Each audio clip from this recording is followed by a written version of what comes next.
Deep research में आप सभी का दिल से स्वागत है। चलिए मिलते हैं एक नए आईपीओ के ऊपर, जीके एनर्जी आईपीओ। दोस्तों, दो नया आईपीओ आए हैं, जीके एनर्जी आईपीओ एंड सात्विक ग्रीन एनर्जी आईपीओ। तो दोनों ही मेन बोर्ड आईपीओ है और चलिए देखते हैं दोनों का जीएमपी क्या है आज का। तो जीके एनर्जी का जो जीएमपी है वो 25 रुपीज़ है और सात्विक ग्रीन एनर्जी का जो आईपीओ है वो 32 रुपीज़ है।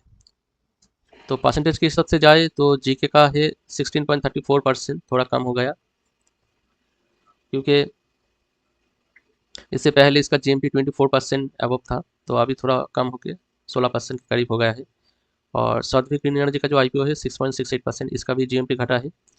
तो देखते हैं जीके एनर्जी आईपीओ के फुल डिटेल्स देखते हैं, कब लिस्टेड हो रहा है, ठीक है, प्राइस बैंड क्या है और कंपनी काम क्या करते हैं। तो दोस्तों आए हैं इसको वेबसाइट पे, तो जीके एनर्जी आईपीओ डिस्क्रिप्शन में जाइए, जाके देख रहे हैं हम। GK energy is a leading engineering procurement and commissioning, मतलब ईपीसी के ऊपर ये काम करता है, ठीक है, ईपीसी के ऊपर ये काम करता है। और ये जो कंपनी है जीके एनर्जी, ये पीएम स्कीम जो पीएम जो कुसुम स्कीम के जो अंदर आते हैं, तो इस वजह से क्या है, कंपनी में ग्रोथ होने का पोटेंशियल बहुत ज़्यादा है, मगर अभी मार्केट का क्या रिस्पॉन्स होगा वही देखना बाकी है। तो ये जो कंपनी है ये खुद कुछ मैन्युफैक्चर नहीं करता, ठीक है, एक प्लेटफॉर्म है। ये दूसरा जो कंपनी है वहाँ से सभी चीज़ एक्वायर करते हैं और यहाँ पे जो काम है वो करता है।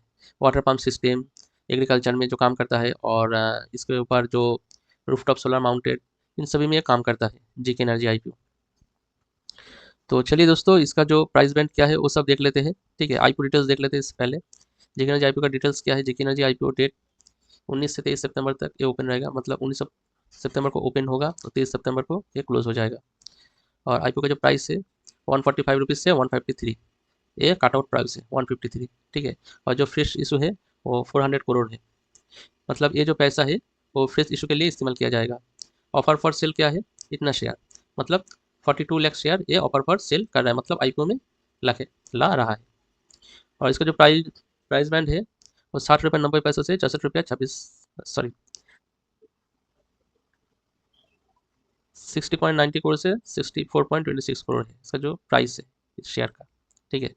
तो टोटल जो आईपीओ साइज है वो 460 करोड़ का है और जो कट आउट प्राइस में अगर बिडिंग होगा तो 460 करोड़ का हो जाएगा।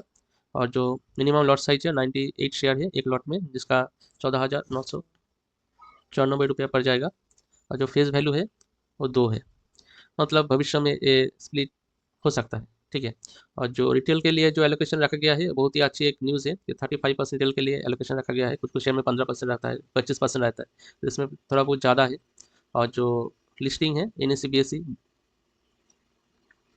तो मेन बोर्ड आईपीओ है इसलिए एनएससी बीएससी दोनों पे लिस्टेड होगा। और इसका फाइनेंशियल परफॉर्मेंस देख लेते हैं। रेवेन्यू फाइनेंशियल ईयर 2023, तो इसका रेवेन्यू जो है 285 करोड़, और फाइनेंशियल ईयर 2024 में 411 करोड़, और फाइनेंशियल ईयर 2025 में 1094 करोड़ लगभग, ठीक है। और इसका जो खर्चा है वो भी देख लेते हैं, एक्सपेंसेस। तो 271 करोड़, 364 करोड़, 918 करोड़ इसका एक्सपेंसेस हुआ है। और नेट जो इनकम है इसका 10 करोड़, 36 करोड़ और 133 करोड़ का, ठीक है। और जो मार्जिन परसेंटेज है वो 3.54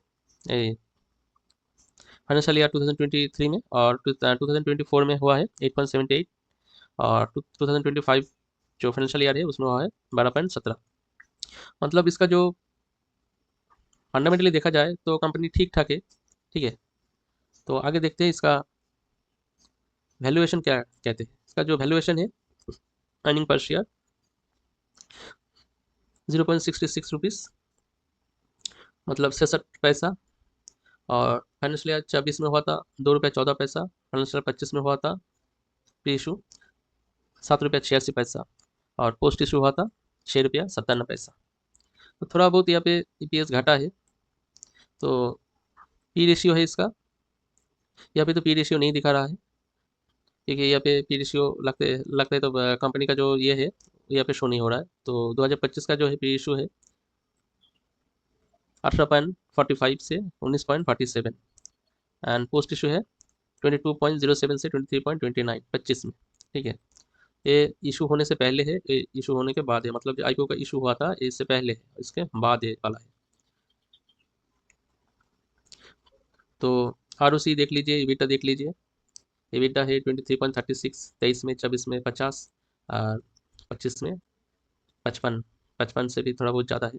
और डेप्ट इक्विटी सबसे अच्छी बात है, इसका जो डेप्ट है दिन का दिन रिड्यूस होते जा रहा है, ठीक है, मतलब कम हो रहा है डेप्ट, मतलब उधारी जो है कंपनी, जाहिर है कोई भी कंपनी जब चलता है तो उधारी जरूर लेता है, क्योंकि उधारी के बिना कंपनी चलता नहीं है, ठीक है। तो इसका जो उधारी है 1.93 करोड़ था, उसके बाद 0.94 लैक्स और उसके बाद 0.74, ये सब 1 करोड़ का है और ये सब लाख का है, ठीक है, 94 लैक्स 74 लैक्स। ओके, तो आईपीओ का जो जीएमपी है वो क्या कर रहा है डेली ट्रेंड का, तो 19 सितंबर का जो जीएमपी था 36 रुपया था, ठीक है। और 18 सितंबर का जो था वो 46 रुपीज़, और आज का तो आपने देख ही लिया, ठीक है। आज का जो जीएमपी है बहुत ही कम हो गया है, आज का जीएमपी देख लेते हैं और एक बार आज का जो जीएमपी है वो भी देख लेते हैं। देखिए, देखिए ना 25 रुपया हो गया, ठीक है। इससे पहले क्या था, पहले जीएमपी 46 रुपये, 36 रुपया 25, 10 रुपया जीएमपी घट रहा है, ठीक है। तो देखते हैं क्या होता है आगे। और इसका जो सब्सक्रिप्शन जो लाइव अपडेट है वो जो 19 सितंबर का जो QIB, ठीक है, और इतना सब्सक्राइब किया है, एनआई इतना, रिटेल इतना और टोटल इतना हुआ है, मतलब 2.57%, QIB 2.32, एनआई 2.61, रिटेल 2.70, टोटल हुआ है 2.57% सब्सक्राइब हुआ है, ठीक है।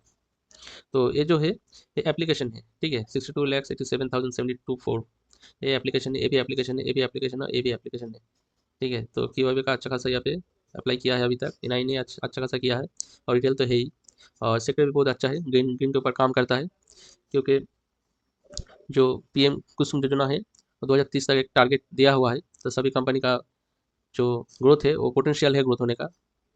और इसका जो कंपटीटर है वो भी देख लेते हैं कौन कौन सा है, ठीक है। तो जेके एनर्जी है, शक्ति पंप है और ओसवाल पंप्स है, तो ये दोनों शक्ति पंप्स और ओसवाल पंप्स इसका कंपटीटर है। तो ये सब का भी पी देख लेते हैं। तो जे का जो पी है 22 से 23 है, शक्ति पंप का 24 और ओसवाल का 29, मतलब पी के हिसाब से price to earning JK Energy थोड़ा कम है, और ईपीएस भी थोड़ा कम है। तो पी कम होने का मतलब है ये सबसे सस्ता है ये, ठीक है। जीके थोड़ा बहुत सस्ता है, ज़्यादा नहीं, थोड़ा बहुत सस्ता है। और ईपीएस भी कम है, अर्निंग पर शेयर। और यहाँ पे देखिए रेवेन्यू रेवेन्यू भी थोड़ा बहुत कम हुआ है, छोटा कंपनी है ये सबसे, तो रेवेन्यू भी थोड़ा बहुत कम है। तो आईपीओ ओपनिंग डेट है 19 सितंबर, आईपीओ क्लोजिंग डेट है 23 सितंबर, और अलॉटमेंट डेट है 26 सितंबर, रिफंड है 25 सितंबर, आईपीओ आपके अकाउंट में आ जाएगा, डिमैट अकाउंट में, ठीक है, 25 सितंबर, और लिस्टिंग डेट है 26 सितंबर, मतलब 26 सितंबर बाजार में और एक नया कंपनी आ जाएगा। तो दोस्तों वीडियो अच्छे लगे तो कमेंट करना, सब्सक्राइब करके रखना, ठीक है, और लाइक ज़रूर करना, ताकि हमें मोटिवेशन मिले वीडियो बनाने के लिए। तो मिलते हैं अगले वीडियो में, तब तक के लिए देखते रहिए डीप रिसर्च।